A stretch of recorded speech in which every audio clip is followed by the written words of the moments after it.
Hey everyone, just want to do kind of a quick announcement and update video for everybody about kind of what's going on, what has been going on, and what we're hoping to do with the rest of the year. So first things first, I'm sure that you guys, I've talked about it in a couple different videos, I've posted about it a couple different times, but I was asked to be part of a group of people here in Colorado that are all reptile professionals that are trying to essentially educate the reptile hobby, starting in Colorado and definitely graduating out and building up from there and building a real community about better keeping practices, science and evidence-based husbandry knowledge and everything like that. And that is called Colorado Reptile Educators. We were trying to do some in-person events, but honestly, kind of the way the world is anymore, I don't think we're quite there to have in-person shows quite yet. There are some other ones out there like IHS that are really cool and do some amazing things, but we're kind of starting small and building up and really trying to grow our community outward. So we started up a YouTube channel. Our very first episode is live. The day that I'm recording this, so this is Monday, recording this on Monday, this will come out tomorrow on a Tuesday. Hopefully around then, the podcast or the audio version will be up of the Colorado Reptile Educators. Episode 1 will be up on all of the regular podcast streaming services. I'm working on that right now. There's just a whole bunch of stuff going on. I'm having to do a lot of traveling right now, unfortunately. The next one is as long as we're talking about travel, I have kind of limited amount of shows. So last year it was all about kind of building this because we moved at the end of 2021. 2022 was all about building and expanding this area. At the very tail end, we did a few more different reptile shows. And so this year, our show schedule is essentially, as of right now, we're doing the 3 Show Me Reptile shows in Loveland. I'm planning to do the Reptile Nation one in Salt Lake City. There's a show in Amarillo, Texas, possibly the Conroe show, and then looking at a show in Omaha and a couple shows in Iowa. And then they're talking about doing one in Rapid City again. And I think it'd be really cool to be part of that. So that's our kind of tentative show schedule when it comes to things like that. But there's a lot of factors that play into that, and I'll get to those in just a second. The other thing is thinking about Colorado Reptiles, it's kind of a collaborative effort between different people who kind of specialize in different areas.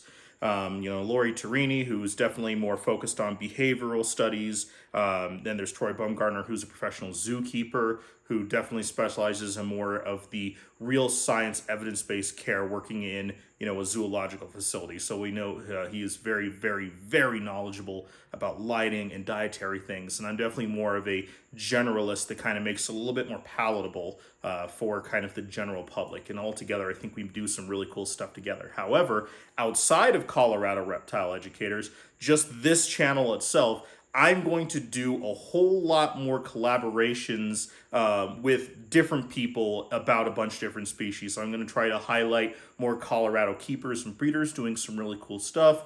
Although it's a little difficult because Colorado is definitely a ball python pit, but that is what it is. There's still some really cool stuff going on with those, and so I'm going to be reaching out to other Colorado people, as well as I'm going to be doing my best to reach out to other individuals in the reptile community as a whole, working with different species and doing different and really cool things with husbandry, so that way we can grow and expand our community, as well as get other people who you may not know about, who may just be starting getting out, and all that other fun stuff. And yes, this does also include Keep Calm, It's Just a Snake podcast.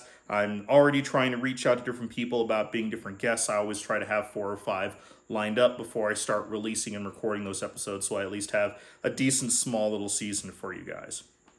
And then now, because it's in the title of the video, I want to talk a little bit about the breeding plans that we have this year going on. So going in from the fall-winter pairings of 2022 into the spring of 23 pairings. So as we all know, everybody does a whole lot of ball pythons, myself included. I actually have 21 females that could go this year. But if any of you have been on Morph Market, you have seen there is something like 50,000 ball pythons on there right now. And the way that the market normally works, it almost never gets that far. People are always buying ball pythons. We are still importing ball pythons because the need for them has not been met domestically producing them in captivity yet. I know it doesn't sound correct with all the ball pythons we see everywhere, but it is a constant need. But the way that the world is, as well as the hobby, because it's very cyclical, as I've talked about in other episodes, it's just not happening right now. And so, because I already had a very late season, and I do when I work with kind of mid to low end different ones, so people getting very first into keeping a ball python or a pet reptile, as well as people that are trying to find really nice examples of single to triple gene animal combos. That's really what I work with. I don't work with the crazy 14 mocha cappuccino half latte ball pythons. I work with kind of more mid-grade stuff. Just ignore the iguanas rolling around. That's why I'm usually recording on the other side, but I kind of got sick of looking at the racks behind every single video. And then, so I'm not going to be pairing all 21 animals. I don't think it's necessary, and honestly, they will be just fine not breeding for another year, and I won't pair them again until possibly this coming fall, but maybe not even until next year, just depending on how everything is going. Outside of ball pythons, I will be pairing up a couple different boas. I'll be working with proving out a super moonglow to a Harlequin Motley female who is main, and then Delta's the female, who she is het for like 11 different things. Trying again for another snow hypo kind of combo. It's another moonglow essentially combo that I'm working on to try to prove out some other really fun stuff, as well as, yes, again, I am trying for the Doomerals boas. James and Lily are trying again. Our little boy Doomerals is still a little bit too small to be pairing for that big girl Lily, who, when she's not receptive, she will munch on him, and he's way too small for that. As well as I will be pairing up some colubrids again. So last year we produced rhino rat snakes, so definitely started running on that one when I should have been crawling with breeding colubrids. I had never produced colubrids ever before, and we started with one that was extremely difficult, and even now my babies are they're interesting. They're perfectly healthy, but they are a very sensitive species. So this year we'll be pairing up northern pine snakes. We'll potentially be doing 2 different pairings. I'm going to see if Apache and Shoshone are compatible, because supposedly Shoshone is a female. We're playing on that, so we'll see how that goes. And yes, I have done the probing and popping. Yes, supposedly she just really acts like a boy, and we've been fooled before several times. That's why we had our banana highway that we were convinced was a female, even probed. One probed, so the hemipenes, one probed female, one probed male. It took a very seasoned hand after 5 other people couldn't get hemipenes popped to determine that our banana highway was in fact a male. We thought we were really lucky and popped a female. And then we'll also potentially be producing Japanese rat snakes. We have a male who, he's not necessarily a Kunisher Island, but he's very blue, which theoretically that's where most of the blue ones come from, but he wasn't labeled as such, so I'm not going to call him that. To our other little female. And then we'll also potentially be doing Mexican black king snakes. I really have to watch that one because O'Malley, our boy, got out when I still lived in Denver for almost a year. I know that sounds absolutely terrible. I thought a cat that we were watching had gotten him. And then when we were remodeling the basement, when we were getting ready to sell the house, we found him just under a stack of tile. He's grown quite a bit now, but he's still significantly smaller than the female. So I have to really watch it when I pair them up. And then potentially we'll also be pairing our 2 milk snake phase Thayers or Sierra Leone king snakes. So all those will be really fun. I'm not doing any lizards or anything like that this year. I'm really going to try to dial back on the amount of animals that I come across and get on, because last year it just kind of exploded. Some of which were deals not too, just too good to walk away from. Oh, I should also mention, behind me, if you probably can't tell because they're cuddling in the background, these are our pair of black-headed pythons. We are also going to be trying to produce those this year. I know that there's a lot of talk about whether or not they'll try to munch on each other. They were paired before I got them. She may or may not have been gravid. She certainly wasn't by the time I got her and got her settled and established and put into the 6-foot cage. The boy is back in here now. I've seen a lot of cuddling. They hang out with each other almost constantly, but I haven't seen any locks yet.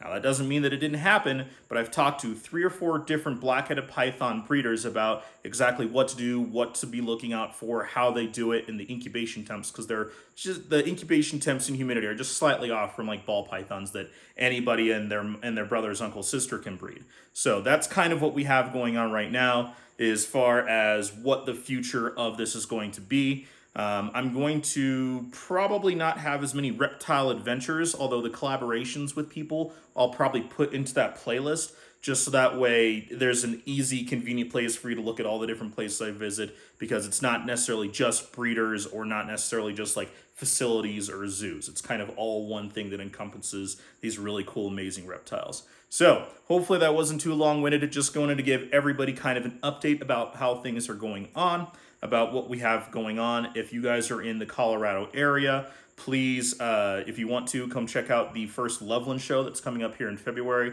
We'll be there with a number of different animals. And if not, I'm going to put the actual dates of all the different shows in the description. And I'll put it in the video as I talk about them. So that way you know which ones and when I'll be there. Again, tentatively, it just depends on how many animals we sell, produce, blah, blah, blah, blah, blah. And hope everyone is having a great first part of the year. I know it's already been kind of shaky on a lot of different things, both internally in the reptile community with, stuff going on about different people, and that's all I'm going to get into, as well as the world at large. So again, hope everyone is having a great, safe year, and hope 2023 is at least better than the last couple years. Although I think the roaring 20s of the 1900s are going to now be replaced by the 20s of the 2000s. But with that being said, hope you guys are having a great day, and we will check you next time.